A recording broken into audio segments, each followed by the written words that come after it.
श्री स्वामी समर्थ स्वामी महाराज तुमच्या मनातल्या सगळ्याच्या पूर्ण करो हीच मी स्वामीचरणी प्रार्थना करते।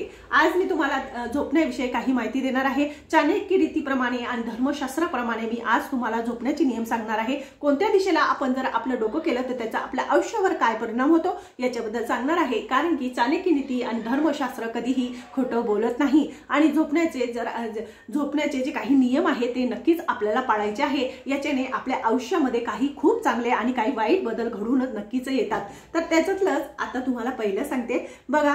शमशान जागा आहे म्हणजे एकदम सुनसान जागा आहे, तुटलेलं घर आहे, ओसाड पडलेलं घर आहे, त्या ठिकाणी एकट्या माणसाने कधीच झोपू नये हे चाणक्य नीतीप्रमाणे अशुभ सांगितलेलं आहे। नंतर त्याच्यातलंच तुम्हाला सांगते शमशानभूमी आणि मंदिरामध्ये कधीही झोपत नाही। बघा आपण मंदिरामध्ये जातो, काही एखादा पुरुष असतो तो सहज असं लेटतो मंदिरामध्ये, ते सुद्धा करू नये। कारण की असं केल्याने सुद्धा आपल्या घरामध्ये दारिद्र्यता निर्माण होते हे धर्मशास्त्र सांगतं।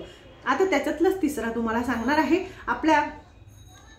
आता एखादा व्यक्ती झोपलेला आहे, खूप गाढ झोपलेला आहे आणि आपल्याला त्याला उठवायचं आहे, तर त्याला कधीच जोरात उठवायचं नाही, उठ उठ उठ असं नाही म्हणायचं, खूप जोरात ओरडायचं नाही, हळू आवाजात हळू व्यवस्थित त्याला उठवायचं आहे। कारण की असं सुद्धा चुकीचं सांगितलेलं आहे धर्मशास्त्राप्रमाणे। आणि नंतर ना तुम्हाला आता सांगते जे द्वारपाल असतात आणि विद्यार्थी असतात त्यांना नेहमी उठवायचं असतं, लवकर उठवायचं असतं, त्यांना जास्त वेळ झोपू द्यायचं नसतं असं सुद्धा चाणक्य नीतीप्रमाणे सांगितलेलं आहे। आणि नंतर निरोगी ज्यांना शरीर हवं, ज्यांना निरोगी शरीर हवं, त्यांच्या आयुष्यामध्ये कल्याण व्हावं असं वाटत असेल तर त्यांनी ब्रह्ममुहूर्तावर उठलेलं अत्यंत शुभ सांगितलेलं आहे।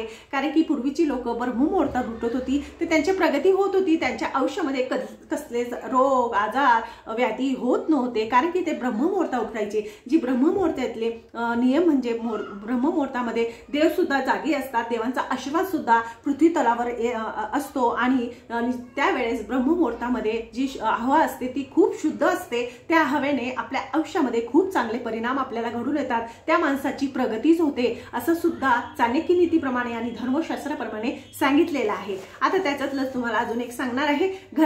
कधीच ज्या वेळेस आपण रात्रीच्या टायमाला झोपतो त्यावेळेस घरामध्ये पूर्ण अंधार करून कधी झोपू नये हे अशुभ सांगितलेलं आहे। आणि घरामध्ये कधीतरी छोटासा बल्ब किंवा छोटासा लाईट आपल्याला लावायचा आहे, खिडकी वगैरे उघडी ठेवायची आहे हे शुभ सांगितलेलं आहे। पूर्ण अंधार करू नये, याच्याने आपल्या घरामध्ये काहीतरी वाईट शक्तीचा परिणाम होतो, त्यामुळे असं धर्मशास्त्र आणि चाणक्य नीतीप्रमाणे सांगितलेलं आहे। आता त्याच्यातलंच आपण ज्या वेळेस झोपतो, वॉशरूमला जातो तर आपण पाय ओले करून येतो, तर ते पाय ओले करून कधीच बेडवर झोपू नये। असं केल्याने सुद्धा आपल्या घरातली जी लक्ष्मी माता आहे नाराज होते आणि आपल्या घरामध्ये दारिद्र्य निर्माण होतं। त्यामुळे आपल्याला ओले पाय करून सुद्धा आपल्या बेडवर झोपायचं नाही। भले तुम्ही वॉशरूमला जा, पाय धुवून या, पण ते पाय कोरडे करूनच आपल्याला आपल्या बेडवर झोपायचं असतं, हे धर्मशास्त्राप्रमाणे सांगितलेलं आहे। आता तुम्हाला सांगते बघा,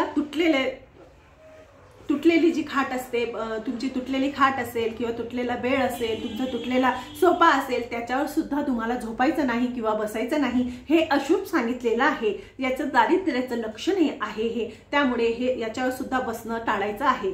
आणि नंतर आता मी तुम्हाला सांगते अतिशय महत्त्वाचा आणि मुद्द्याचं म्हणजे आपण बघा, पूर्वेकडे जर आपण डोकं करून झोपलं तर आपल्या मुलांची आपली प्रगती होते, शैक्षणिक जीवनामध्ये आपलं आयुष्याचं कल्याण होतं, शिक्षणामध्ये प्रगती होते, नोकरीमध्ये प्रगती होते। त्यामुळे आपल्याला पूर्वेकडे डोकं करूनच झोपायचं आहे। मुलं जे असतील, तुमच्या घरातले विद्यार्थी असतील किंवा शैक्षणिक ज्यांची प्रगती होत असेल, जे जॉबला असतील, त्यांनी पूर्वेकडे डोकं करून झोपल्याने त्यांच्या आयुष्याचं सोनं झाल्याशिवाय राहत नाही, त्यांची प्रगती होते अभ्यासामध्ये आणि त्यांचं करिअर हे खूप उत्तम प्रकारे चालत असतं। आता त्याच्यातलं दुसरं सांगणार आहे तुम्हाला, पश्चिम दिशेकडे जर आपण डोकं करून झोपलं तर आपल्या आयुष्यामध्ये चिंता, टेन्शन हे जीवन हे जे आहे ते कटकटीचं भरलेलं असतं। त्यामुळे पश्चिम दिशेकडे डोकं करून कधीच झोपू नका हे अशुभ सांगितलेलं आहे चाणक्य नीतीप्रमाणे। आता त्याच्यातलं तुम्हाला उत्तरेकडे सुद्धा सांगणार आहे। उत्तरेकडे जर आपण झोपलं तर आपल्याला सतत तोटा होत असतो, काहीतरी नुकसान होत असतं आणि आपल्याला नेहमी मृत्यूचं भय असतं।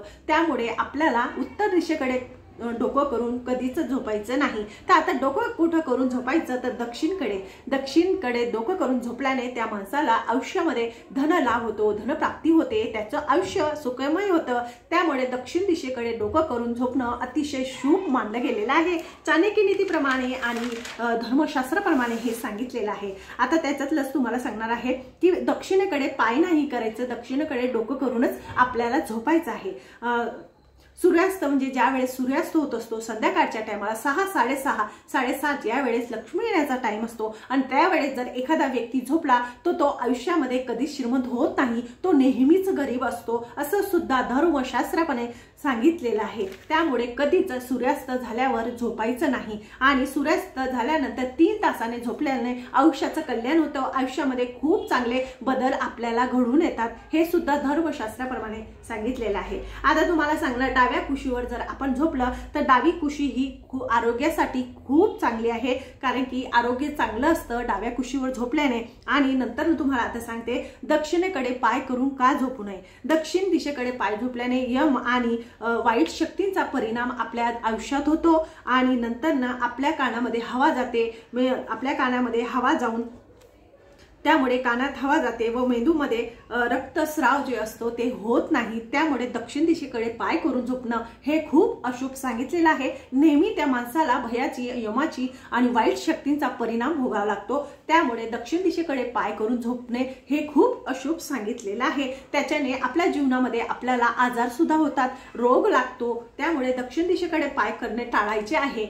तर ह्या जी दिशा सांगितलेल्या आहे त्या दिशेकडे तुम्हाला पाय करून झोपायचं आहे। याच्याने तुमच्या आयुष्यामध्ये तुम्हाला खूप चांगले बदल घडून येतील। आणि दुसरंच त्याच्यातलं सांगणार आहे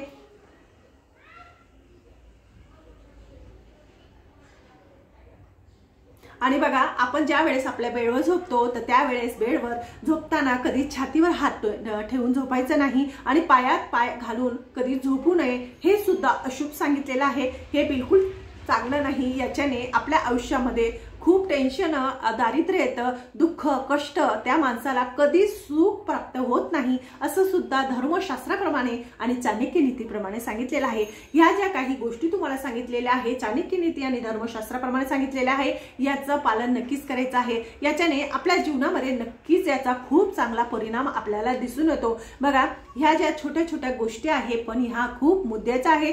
पूर्वीची लोक ह्या सगळ्या गोष्टी मानत होती, करत होती, त्यांच्या जीवनामध्ये त्यांच्या आयुष्यामध्ये कधीच टेन्शन, प्रॉब्लेम येत नव्हती, ते कधी आजारी पडत नव्हते, ते कधी त्यांना आजार होत नव्हता। हे आजार फक्त आताच आलेले आहे कारण की आपण धर्माचं, शास्त्राचं ऐकत नाही, त्यामुळे आपल्या आयुष्यामध्ये हे सगळे प्रॉब्लेम उद्भव होतात। त्यामुळे माझं जर चॅनल तुम्हाला आवडत असेल तर लाईक करा, सबस्क्राईब करा, इतरांना सुद्धा पाठवा। श्री स्वामी समर्थ।